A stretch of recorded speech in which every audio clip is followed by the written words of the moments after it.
طيارات من قبرص بلشت تجهز حالها لتساعد بإطفاء الحريق يلي صار له أيام مشتعل بالساحل السوري، وبمعاونة الطيران التركي والأردني كمان. بس عن جد تحية كبيرة وكلمة حق لازم تنقال لشباب الدفاع المدني السوري يلي عم يشتغلوا ليل مع نهار. رجال عن جد واقفين بنص النار وعم يضحوا بكل شيء ليحموا هالناس وغابات هالبلد. يا عالم، فوق 100 كيلومتر مربع من هالغابات صاروا رماد. الوضع كارثي والتأثير البيئي رح يكون ضخم ويفاقم كل شيء، الصحة، المعيشة، وحتى استقرار هالناس.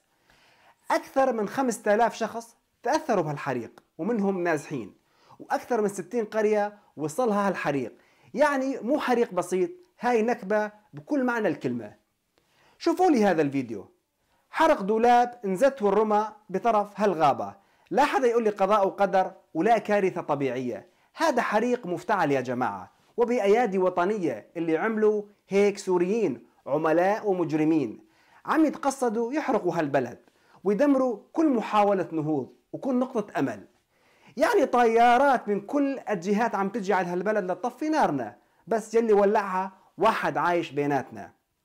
في ناس مثل خفافيش الليل بيتحركوا بس وقت الخراب وبيتغذوا على الدمار. ما بدهم البلد يعمر ويكبر، ما بدهم الناس تعيش. سوريا ما رح تقوم إذا كل واحد فينا ساكت. لازم نوقف ونحكي ونفضح ونتحرك، لأنه إذا سكتنا اليوم بكرة رح نخسر. مو بس الشجر، رح نخسر أكثر من هيك. وسلام.